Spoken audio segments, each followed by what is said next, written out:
Social media তোলপাড় dressing রুমে মেসির এক কথায় দলের টিমমেট জানালেন ফাইনালে আর্জেন্টিনার সমস্যা ছিল কোথায়। কোন হিসেবে রদ্রি গেলেন গোল্ডেন বল, মেসিকে পিছিয়ে দিতেই কি ফিফার এই বিশেষ কৌশল। পারেদেসের হামলে পড়ার কারণ কি ছিল, আর্জেন্টাইন ফুটবলার বড় শাস্তি থেকে কিভাবে বেঁচে গেল। সিরিজে বাউন্সি পিচে টাইগাররা এখনো পাচ্ছে ভয়, আশরাফুল বললেন তাই তো ওদের জিম্বাবুয়েতেও হারতে হয়।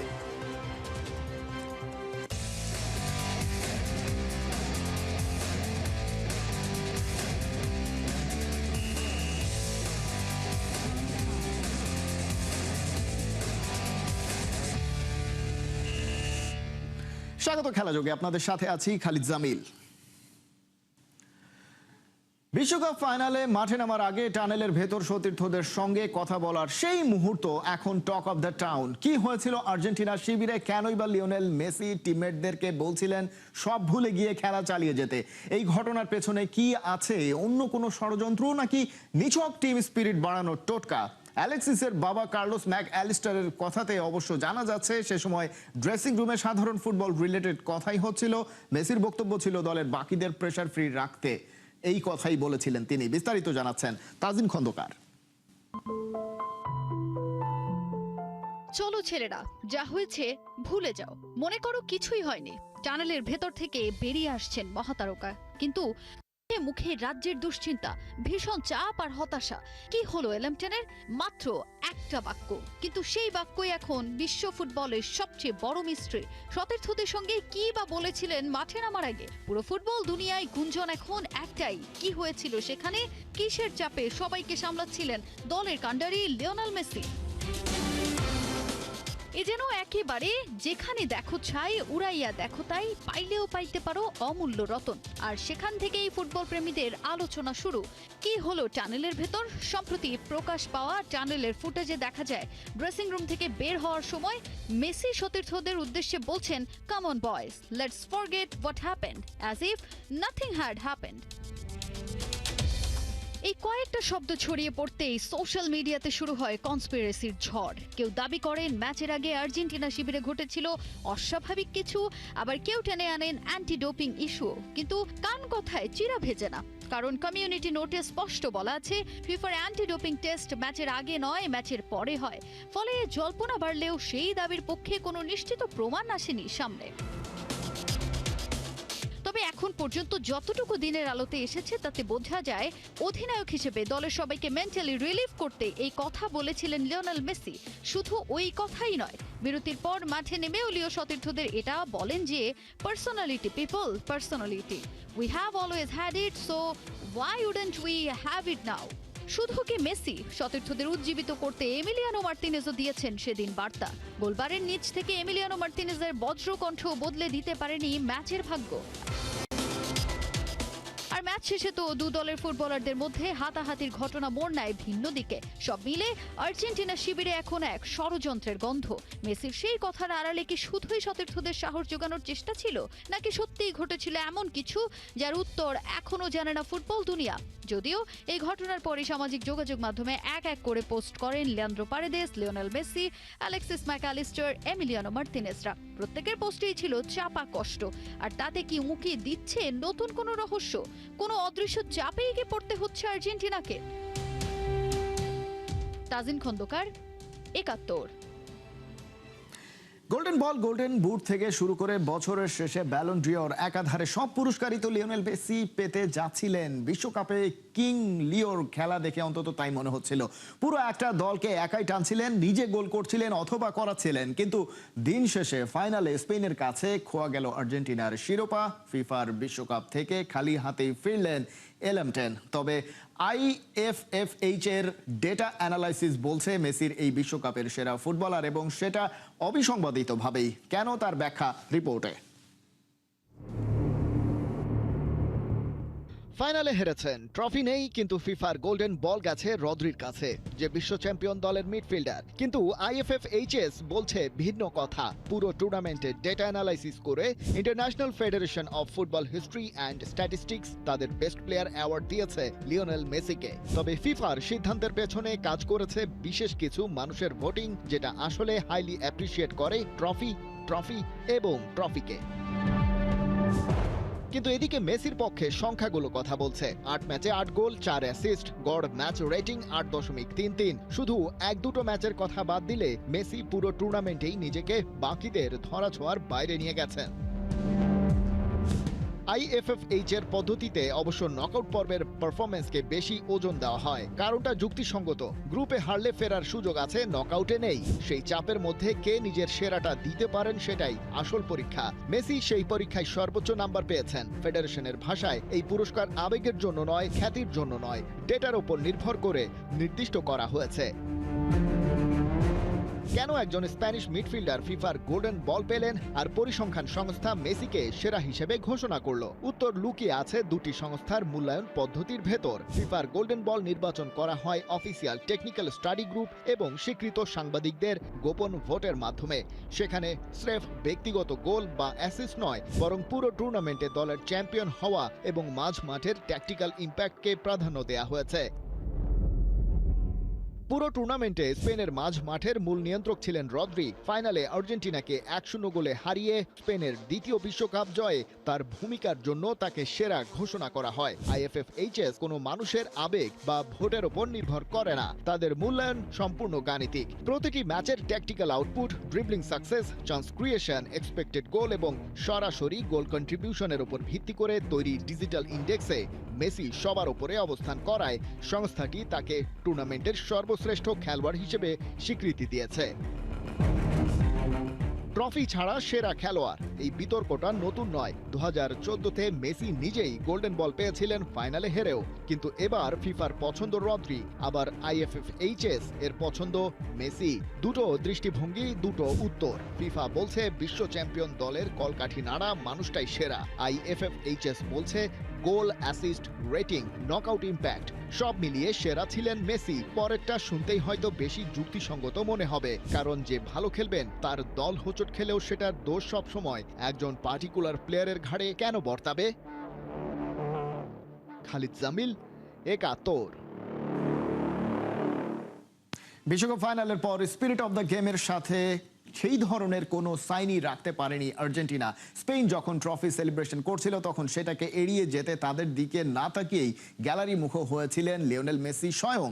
তবে একজন ছিলেন যিনি এই পথে হাঁটেননি। অন্যদিকে টাইটেল হারিয়ে স্পেনকে সেরা বলছেন স্কালোনি। বিস্তারিত আবু নাইমের রিপোর্টে। লিওনেল মেসিও মুখ ফিরিয়ে নিয়েছেন, তার সাথে গোটা দল গ্যালারির দিকে তাকিয়ে আছে আর পেছনে স্পেন বিশ্বকাপ জিতে উল্লাস করতে যাচ্ছে। কিন্তু এটাই কি আর্জেন্টিনার সংস্কৃতি, বিজয়ের দিক থেকে মুখ ফিরিয়ে থাকা, নাকি তারা আসলে কোনো প্রতিবাদ জানাতে চেয়েছিল নীরবে? এই ছবি রহস্যময় এবং অদ্ভুত, যেটার সাথে স্পোর্টসম্যান স্পিরিট যায় না কোনোভাবেই। এর মধ্যে অবশ্য আর্জেন্টিনার একজন ছিলেন ম্যানুয়েল লোপেস, একেবারে ভিন্ন। ঠিক কি হয়েছিল বিশ্বকাপ ফাইনালের দিনে?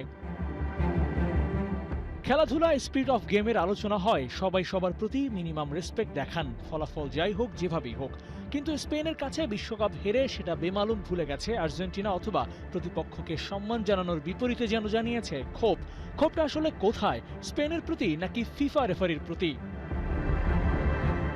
সেই উত্তরটা দিয়েছেন coach Lionel Scaloni. Unfair referring হয়েছে কিনা সেই প্রশ্নের জবাবে স্পষ্ট করেই বলেছেন, না, তেমন কিছুই মনে হচ্ছে না। স্পেন ডিজার্ভিং ছিল, এমনকি আমাদের এনার্জিটা ফাইনালের আগ পর্যন্তই শেষ হয়ে গিয়েছিল। স্কালোনির উত্তরটা আর মাঠের ওই দৃশ্য দুটো ভিন্ন কথা বলে। একদিকে স্কালোনি হার মেনে নিচ্ছেন, অন্যদিকে আর্জেন্টাইনরা মাঠে স্পোর্টসম্যানশিপ দেখাতে পারেনি। প্রশ্নটা তাই আসছে, হার মেনে নেওয়াটা কি এতটাই কঠিন? আবার ফিরি ফাইনালের পুরস্কার বিতরণী অনুষ্ঠানে। এই ছবিটা দেখুন। যখন স্পেন ট্রফি সেলিব্রেট করার জন্য প্রস্তুতি নিচ্ছিল তখন আর্জেন্টিনা গ্যালারি মুখ হয়ে ব্যাপারটাকে এড়িয়ে যাওয়ার চেষ্টা করছিল। এটা তো ক্রীড়াসুলভ কোনো বিষয় নয়। তবে গোটা দল এই পথে হাঁটলেও একজন ছিলেন ভিন্ন, যিনি স্প্যানিশদের প্রতি নিজের সম্মানটুকু রেখেছেন। The man, Manuel Lopez. তিনি স্পেনের দিকে ফিরে দলটির প্রতি ন্যূনতম সম্মানটুকু দেখিয়েছেন। 1-0 গোলের হারের থেকেও আলবিসেলেস্তেদের খেলার প্যাটার্নটা বেশি সমালোচিত হয়েছে। মাঠ ছাড়ার আগেই সেই হতাশা পেয়ে বসেছিল মেসিদের। সেই খারাপ লাগা থেকেই হয়তো স্পেনের ট্রফি সেলিব্রেশন দেখা হয়নি। টুর্নামেন্টে আনবিটেন থাকার পর যেভাবে হেরে বিদায় নিয়েছে তাতে এই হতাশাটুকু স্বাভাবিকই বটে।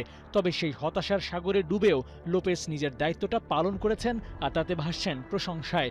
যদিও ফাইনালে সাবস্টিটিউট হিসেবেও মাঠে নামা হয়নি ব্রাজিলিয়ান ক্লাব পালমেইরাসের এই সেন্টার ফরওয়ার্ডের। আবু নাইম, ৭১। এখনো কোনো প্রমাণ না মিললেও রটে গেছে বহু ঘটনা। সদ্য শেষ হওয়া বিশ্বকাপে টিম আর্জেন্টিনাকে নিয়ে হয়ে গেল নেতিবাচক বহু আলোচনা। ফিফা ও রেফারিকে মিলিয়ে মিডিয়া ও সোশ্যাল মিডিয়ায় কত রকম নিউজ, কত নতুন খবর। যারা অপতথ্য ছড়িয়েছে তাদের বিরুদ্ধে মানহানির মামলা করবে আর্জেন্টিনা ফুটবল অ্যাসোসিয়েশন। কারা থাকবে এই মামলার আওতায়, বিস্তারিত জানাচ্ছেন মঈন হাসান।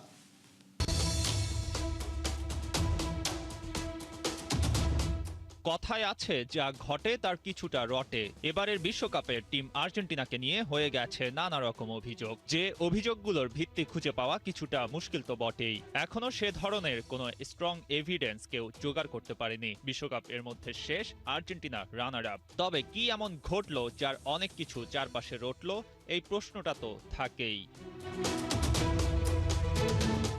এবার নতুন খবর, আর্জেন্টিনা ফুটবল অ্যাসোসিয়েশন ভাবছে লিগ্যাল অ্যাকশন নেয়ার কথা। কাদের বিরুদ্ধে জানেন তো? যারা আর্জেন্টিনা দল ও তাদের খেলোয়াড়দের পেছনে বিভিন্ন অপতথ্য ছড়িয়েছে। মানহানির এমন সব মামলা হতে পারে যার কেন্দ্রবিন্দুতে হতে যাচ্ছে মিথ্যা অভিযোগ, প্রমাণহীন সব ছবি ও এভিডেন্স ছাড়া অনেক রকম বক্তব্য। আর্জেন্টাইন গণমাধ্যম লা নাসিওনের খবর, মানহানির মামলা করতে তারা যে শুধু বড় মিডিয়া আউটলেট টার্গেট করছে তেমনটা না, বরং যেসব সোশ্যাল মিডিয়া অ্যাকাউন্ট থেকে বিভিন্ন প্রমাণহীন তথ্য ছড়ানো হয়েছে সেই অ্যাকাউন্টগুলো মামলার আওতায় আসবে। আর্জেন্টিনা ফুটবল অ্যাসোসিয়েশন এর মধ্যে বিভিন্ন পোস্ট আর প্রমাণাদি সংগ্রহ করছে, যার ভিত্তিতে তারা পরবর্তী অ্যাকশন নেবে। এবারের ফুটবল বিশ্বকাপে খেলার বাইরেও হয়ে গেছে নানা ঘটনা। সেসব ঘটনা নিয়ে আলোচনা পুরো টুর্নামেন্ট জুড়েই ছিল। তবে আর্জেন্টিনার ওপর শুরু থেকেই এক ধরনের চাপ ছিল। সেই চাপটা ট্রফি ডিফেন্ড করার না, বরং সোশ্যাল মিডিয়া থেকে শুরু করে বিভিন্ন মিডিয়ার নানা রকম খবরাখবর। যে খবরগুলোতে বলা হতো আর্জেন্টিনা কি কোনোভাবে ফিফা বা রেফারি থেকে সহায়তা নিচ্ছে। জনমনে যখন এ ধরনের প্রশ্ন ছুড়ে দেয়া হয় তা স্বাভাবিকভাবেই মানুষকে আরো ভাবায়। সত্যি কি আর্জেন্টিনা কোনো সুবিধা নিচ্ছে?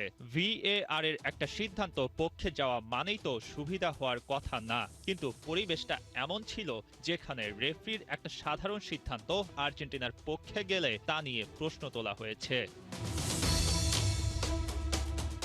বিশেষ করে মিশরের বিপক্ষে ম্যাচের কথা মনে করে দেখুন।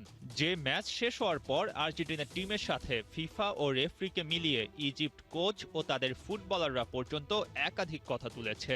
এরপর থেকে প্রেস কনফারেন্সে খুব স্বাভাবিকভাবেই এ ধরনের প্রশ্ন উঠত। এমনকি প্রতিপক্ষ দলের খেলোয়াড়দেরকে সাংবাদিকরা পর্যন্ত প্রশ্ন করতেন তারা রেফারিং নিয়ে কোনো দুশ্চিন্তা করেন কিনা। সেমিফাইনালে পৌঁছানোর আগ পর্যন্ত আর্জেন্টিনাকে বেশ তীব্রভাবেই এসব কথা শুনতে হয়েছে। প্রেস কনফারেন্সে লিওনেল স্কালোনি থেকে শুরু করে মিক্সড জোনে লিওনেল মেসিকেও প্রশ্ন করা হয়েছে। তবে এসব প্রশ্নে খুব শক্ত প্রমাণ হাজির করা যায়নি একবারও। প্রমাণাদি ছাড়া এসব কথা কেন, সেটা তেমন কেউ বলছে না। আর্জেন্টিনা ফুটবল অ্যাসোসিয়েশন এ কারণেই কিছু একটা ভাবছে। দেশটির গণমাধ্যম লা নাসিওন অন্তত তেমনই বলছে। সবকিছু ঠিক থাকলে হয়তো দ্রুতই মানহানির মামলা করবে দেশটির ফুটবল অ্যাসোসিয়েশন। ইতিহাসের সবচেয়ে বড় বিশ্বকাপ শেষ হয়ে গেছে, তবে এর নাটকীয়তা আর আলোচনার যেন সমাপ্তি ঘটছে না। দেখা যাক এসব ঘটনা শেষ পর্যন্ত কোথায় যেয়ে ঠেকে। মঈন হাসান, ৭১। ফাইনালে শিরোপা জেতা হলো না আর্জেন্টিনার, হতাশ দলটি ফুটবলাররা। এর মধ্যে লিয়ান্দ্রো পারেদেস হলেন বড় হেডলাইন। স্প্যানিশ ফুটবলারদের সাথে সংঘর্ষে জড়িয়ে জন্ম দিলেন আলোচনার। সেই আলোচনা নানা দিকে মোড় নিল, অনেক রকমের ব্যাখ্যাও দিলেন অনেকেই। স্বয়ং আর্জেন্টাইনরাও পারেদেসের এমন আচরণে কি বলছেন তার বিস্তারিত থাকছে মঈন হাসানের রিপোর্টে।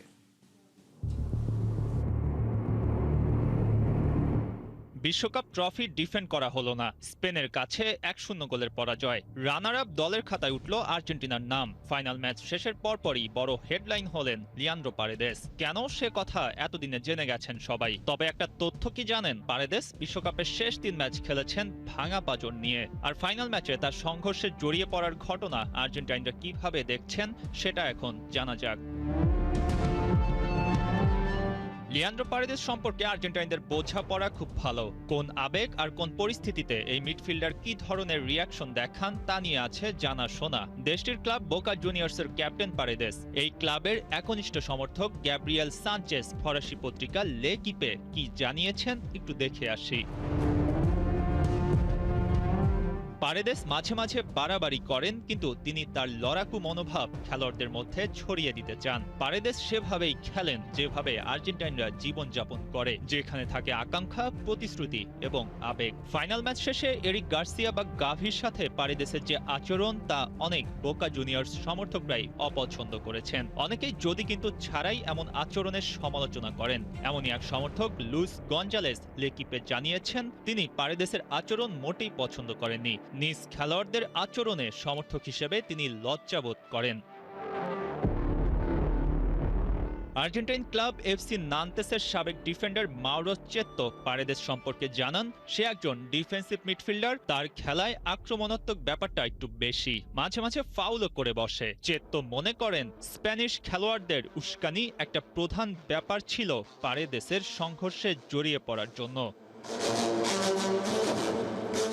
পারেদেসের ঘটনায় আর্জেন্টাইনদের দৃষ্টিভঙ্গির সাথে হয়তো বিশ্বের দৃষ্টিভঙ্গির কিছুটা হলেও পার্থক্য থাকবে। আর্জেন্টাইনরা এখানে পারেদেসের মানসিক অবস্থাকে বেশি সামনে আনবে, আর স্প্যানিশদের উস্কানির ঘটনা বলতেও বাদ দেবে না। ওই ঘটনায় ফিফার পক্ষ থেকে একটা লাল কার্ড কাউন্ট হয়েছিল, কিন্তু শেষ পর্যন্ত সেই কার্ড বাতিল করা হয়েছে। আর্জেন্টিনা স্পেনের ফাইনালের রেশ রয়ে গেছে এখনো, আর ফাইনালের পর ঘটা ঘটনাগুলোর উত্তাপটা দীর্ঘস্থায়ী। লোকেরা করছে কাটা ছেঁড়া, ফিফাও হয়তো কিছু তদন্ত চালিয়ে যাচ্ছে। দেখা যাক আর কতদিন ফাইনালের আলাপটা চলতে থাকে, আসে কিনা কোনো নতুন খবর। মঈন হাসান, ৭১। একটা দুইটা ম্যাচ আপনি হারতেই পারেন। জিম্বাবুয়েতে টেস্ট ও ওয়ানডে সিরিজ হেরে এমন মন্তব্য করেছেন জাতীয় দলের ব্যাটিং কোচ মোহাম্মদ আশরাফুল। বলছেন প্র্যাকটিস ম্যাচের অভাবে জিম্বাবুয়ের পিচের বাউন্স বুঝতে সময় লেগেছে ব্যাটসম্যানদের। সামনে অস্ট্রেলিয়া সিরিজে দলের কাছ থেকে বড় কিছুই আশা করছেন মোহাম্মদ আশরাফুল। সাইফুল রূপকের রিপোর্ট। টেস্ট হেরে বাংলা ডেথ, ওয়ানডেতে পর্যুদস্ত বাংলাদেশের নাম হয়ে গেল বাংলা ডেথ। প্রতিপক্ষকে প্রায় বাংলা ওয়াশ করা দলটা জিম্বাবুয়েতে গিয়ে বেহাল।